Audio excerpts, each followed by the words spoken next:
네, 오늘 말씀에서는 이제 미리암이 죽었다라는 이야기로 시작하게 됩니다. 그렇다면은 오늘의 말씀은 무엇을 의미하냐면 이제 가나안 땅을 향한 그들의 여정이 곧 끝나간다라는 것을 의미하고 있습니다. 그리고 말씀은 이 미리암이 죽은 곳에 대해서 가데스라고 이야기하고 있습니다. 이 가데스라는 것, 우리가 비슷한 이름, 똑같은 지명을 한 가지 알고 있습니다. 바로 가데스 바네아라는 곳입니다. 그러니까 가데스와 가데스 바네아는 사실 똑같은 곳이에요. 이 바네아라는 지역의 가데스라는 성읍을 의미하는 것이 가데스 바네아라는 것이죠. 여러분은 가데스 바네아 하면 어떤 일이 떠오르십니까? 아주 유명한 사건이 그곳에서 벌어졌습니다. 이스라엘이 하나님께서 명하신 가나안 땅을 정탐하기 위하여서 갔던 곳이 바로 그곳이라는 것이죠. 그렇다면 이들이 40년간의 여정을 마치고서 지금 다시 원래 그들이 하나님 앞에 불순종하였던, 그래서 이 40년의 시작을 알렸던 그 장소로 되돌아왔음을 의미하고 있는 것입니다. 그런데 분명히 불순종으로 인하여서 40년 동안 광야를 헤매었어야 했고, 그 광야 가운데서 본이가 아니든 아니면 본이었든 어쨌든 그 40년의 세월이 그렇게 쉽지 않은 세월이었습니다. 그 40년 동안 그럼에도 불구하고 하나님께서 자신들을 계속 먹이셨던 것을 그들은 발견했고요. 그 40년 동안 물이 없었으니까, 먹을 것이 없었으니까, 심지어 그 모든 전쟁들 가운데서 하나님이 승리하게 하심을 경험했던 것이 이스라엘이라는 것이죠. 무슨 말이냐면 하나님의 충만한 은혜를 그들이 이 땅 가운데서 충분히 40년 동안 누렸다라는 것입니다. 그래서 이 말씀이 너무나 안타까운 것은 그들이 40년이라는 세월을 하나님 앞에 순종하였음에도 불구하고 오늘 말씀에서 이 미리암이 죽었다라는 말로 시작하는 이 타이밍에 이제 40년의 세월이 끝나간다라는 것을 알려주는 가데스라는 곳에 머물렀다는 이 타이밍에 그들이 무엇을 하냐라는 것입니다.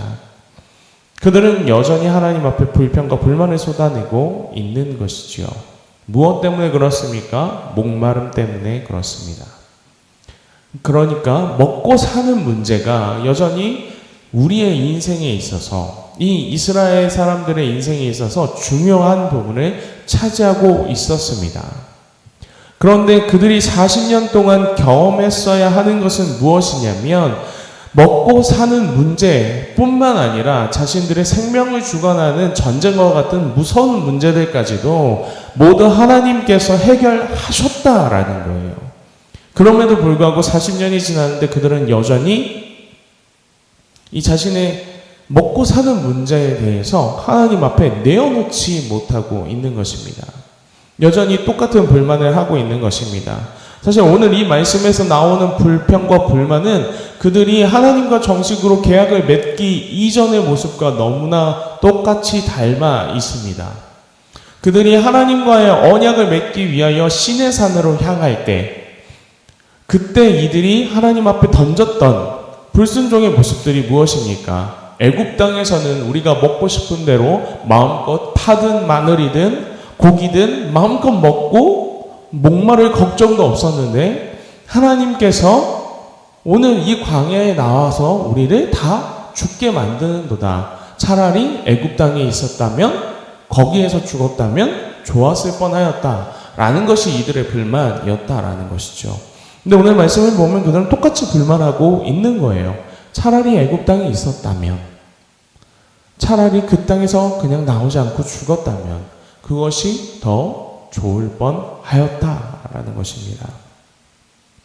그래서 말씀은 우리에게 계속해서 가르쳐주고 있는 것입니다. 우리는 결코 우리의 의지로는, 우리의 생각과 마음으로는 하나님 앞에 단 한 발자국도 나아갈 수 없는 인생이라는 것을 말입니다. 여러분, 40년이라는 세월이 결코 적지 않은 세월이죠. 이 40년이라는 세월은 한 사람이 성인이 되어서 그 사람이 자신의 평생의 인생을 살아가고 이제 인생을 마무리할 만큼의 세월이 40년이라는 인생이라는 거예요. 그러니까 모든 것을 결정 지을 만큼 충분하게 인간에게 주어지는 인생이 40년이라는 거예요. 그런데 그렇게 40년 동안 하나님과 함께 걸었음에도 불구하고 그들은 여전히 삶의 문제에서 하나님을 비판하고 불평하고 있는 것입니다. 우리는 그래서 이 부분을 항상 우리의 모든 신앙들 가운데서 잊지 않고 간과하지 않고 넘어가야 합니다. 어제도 말씀드렸지만 우리가 하나님 앞에서 절대 벗어날 수 없는 죄인이라는 것을 말입니다. 오늘 말씀은 여전히 이스라엘이 하나님 앞에서 죄인으로 서 있음을 보여주고 있습니다. 그런데 하나님의 방식은 이제 달라집니다. 하나님께서는 이 패역한 세대에 대하여서 분명하게 심판하시는 하나님으로 등장하셨습니다.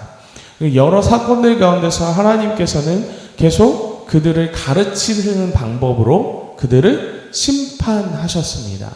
그러니까 치면 돌아오고 치면 돌아오는 일들을 계속 이루어내셨다라는 것이죠. 그런데 오늘 말씀이 또 한 가지 보여주는 것은 단순히 단편적으로 하나님께서 치시는 것이 과연 인간을 변화시키느냐라는 거예요. 하나님께서 우리의 인생을 치실 수 있습니다. 치시지 않는다라는 것을 이야기하는 게 아니에요. 그리고 치면 반드시 인간은 하나님 앞에 무릎 꿇고 돌아오게 되어 있습니다. 그러나 그것이 완전한 해결을 이루느냐라는 것입니다. 그것은 온전한 해결이 되지 않습니다.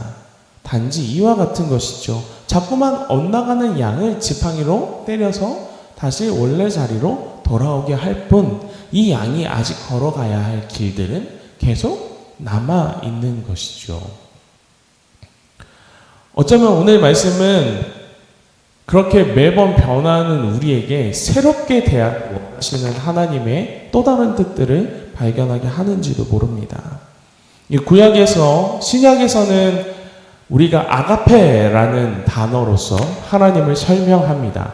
이 사랑이라는 단어로 설명하자면 이 구약에서 하나님을 설명하는 가장 중요한 단어는 헤세드라는 단어입니다. 이 인자함, 성실함, 자비 등으로 해석한, 오늘 말씀에서는 또 이 거룩함이라고도 등장하기도 하고요, 신실함이라고도 등장하기도 하는 그 모든 단어, 하나님을 나타내는 모든 단어들을 다 하나로 합쳐서 뭐라고 말할 수 없는 그 아름다운 선의를 가지고 계신 그것을 이제 우리는 헤세드라고 표현을 하는데, 하나님께서는 오늘 우리에게 궁극적으로 무엇을 주시기 원하시는지를 말씀 통해서 보여주고 계신 것이죠. 하나님은 우리에게 헤세드를 허락하기 원하시는 거예요. 왜 그러하냐면요, 분명히 이스라엘이 40년의 인생 동안 하나도 바뀌지 않았음에도 불구하고 오늘 하나님은 평소와 되게 다른 모습을 보여주신다라는 거예요. 내가 내게 은혜 베푸길 원한다라는 것을 가르쳐 주세요. 왜냐하면 단 한마디도 백성들을 정죄하지 않으시고요, 단 한마디도 백성들에게 화내지 아니하시고요, 모세와 아론이 하나님 앞에 엎드릴 때 그냥 한마디를 하시는 거예요. 그들에게 반석에서 물을 내어주어라. 우리가 얼마나 연약한 존재인지, 우리가 얼마나 악에 빠져있는 존재인지 하나님께서 너무나 잘 아시는 거예요. 그래서 왜 그렇게 부르짖을 수밖에 없는지, 왜 그렇게 매번 하나님 앞에 나쁘게 나아갈 수밖에 없는지, 하나님을 배반할 수밖에 없는 존재들인지 하나님은 또한 너무나 잘 아시는 거예요. 그렇기 때문에 오늘 말씀에서는 이례적으로 하나님께서 이렇게 얘기하시는 거예요. 다른 것들이 아니라 그냥 그 필요를 채워주어라 라는 거예요. 그런데 여기서 이제 모세가 잘못하는 것입니다. 하나님은 그들에게 선의를 베푸시기 원하셨어요. 하나님의 본 마음이 어떠하신 것인지 드러내시기 원하셨어요. 그런데 하나님께서 드러내시기 원하셨던 이 뜻과 하나님의 그 영광들을 오늘 모세가 가로채게 된 것입니다. 하나님께서는 그저 반석에 명하여 물을 내라 라고 말씀하셨습니다. 말씀을 통하여서 이 일이 이루어졌다면 하나님께서는 본디 말씀을 통하여 일하시는 분이시기 때문에 하나님의 영광이 드러나게 될 것입니다. 그러나 오늘 모세는 그들이 물을 받게 될 때에 반석을 지팡이로 2번 쳐서 물을 냈다라고 이야기하고 있어요. 그렇다면 이 하나님의 영광이 어디로 옮겨가 버리는 겁니까? 이 모세의 지팡이로 옮겨가 버리는 거예요. 이 행위를 통하여서 하나님은 아무것도 하나님께 드리지 않고 불평과 불만을 하는 백성들임에도 오늘도 은혜와 진실로 대하길 원하신다라는 놀라운 하나님이 아니라 단순히 모세와 아론과 계약하여 지팡이의 능력을 부여하여 준 돌에서 물을 내는 힘을 지팡이에 부여하여 준 그 정도의 신이 되어버리는 거예요.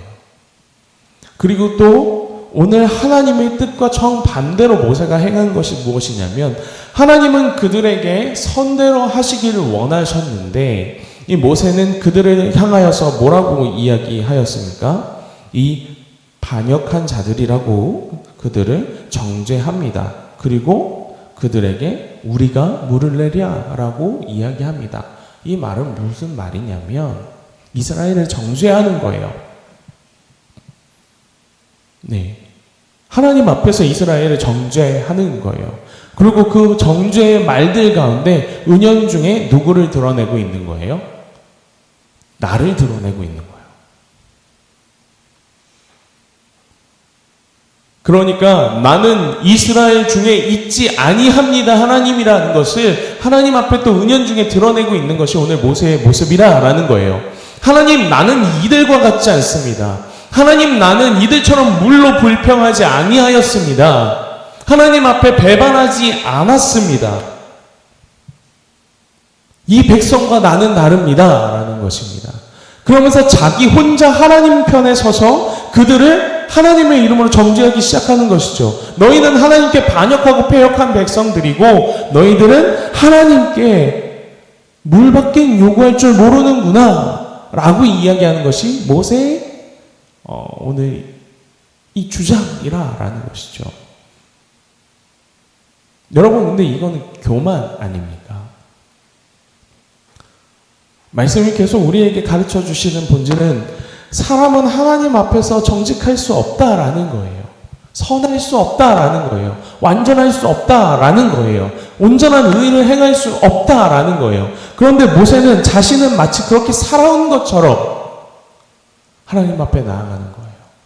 이 40년의 인생이 모세에게 마치 면죄부를 부여한 것처럼 여러분, 모세가 하나님의 택하심을 받아 이스라엘을 인도한 것은 분명한 사실이지만 그럼에도 불구하고 모세 역시 그의 본 인생은 살인자였고 도망자였다라는 것이죠. 그 역시 하나님 앞에 평생을 무릎 꿇어도 회복하지 못할 죄악이 가득한 자였다라는 거예요. 근데 그가 하나님의 택하심을 받음으로 인하여서 40년의 인생을 살아옴으로 인하여서 어느 순간 내가 하나님 앞에서 완전한 사람이 된 것처럼 여기고 있다라는 것이에요. 이 신앙생활을 오래 하는 분들이 간혹, 저희 교회는 계시지 않지만 그런 모습을 보여주시는 분들이 있어요. 어느 순간 겸손함을 잃어버리는 사람들. 내가 이만큼이나 신앙을 생활을 했는데, 내가 이만큼이나 나의 삶을, 나의 인생을 헌신했는데 이 정도면 하나님도 나를 인정해 주지 않으셔야 되는가라는 생각으로 살아가는 사람들이 있어요. 그런 분들이 가장 많이 하는 것이 바로 오늘 모세가 하는 행동과 같은 거예요. 나는 저들과 다르지 않습니다. 너희는 어찌하여 하나님께 그렇게 패역하게 행하느냐라는 거예요. 여러분, 우리는 죄인입니다. 내 옆에 사람이 죄인이 아니고요. 우리가 죄인이에요. 하나님 앞에서 그것을 잊지 않는 여러분들이 되시길 원합니다. 모세는 이 일로 인하여서 하나님의 그 영광을, 그 거룩함을 가려버렸어요. 그래서 그는 가나안 땅에 들어가지 못하게 되리라 라는 안타까운 말씀을 듣게 됩니다. 패역한 이스라엘, 그렇지만 하나님은 그들에게 화를 내지 아니하셨어요. 그러나 교만하게 하나님 앞에서 의로운 척 자신을 드러내었던 모세에게는 하나님께서는 분명하게 진노하시는 것을 오늘 말씀은 바라보고 있습니다. 여러분, 말씀을 정리하면서 이야기하기 원하는 것이, 첫 번째로 우리가 죄인이라는 것을 절대 잊지 않는 저와 여러분들이 되길 원합니다. 두 번째로는 그럼에도 불구하고 하나님은 언제나 그런 우리의 선대하시길 원하신다라는 것을 또한 잊지 않는 저와 여러분들 되길 원합니다. 이 두 가지를 놓치지 않을 때 우리는 겸손함으로 하나님 앞에 나아갈 수 있는 줄 믿습니다. 그래서 이 두 가지를 가지고 오늘 이 새벽에도 겸손한 마음으로 아버지 하나님 앞에 감사하는 마음으로 나아가시는 저와 여러분들이 되길 소망합니다. 함께 기도하겠습니다.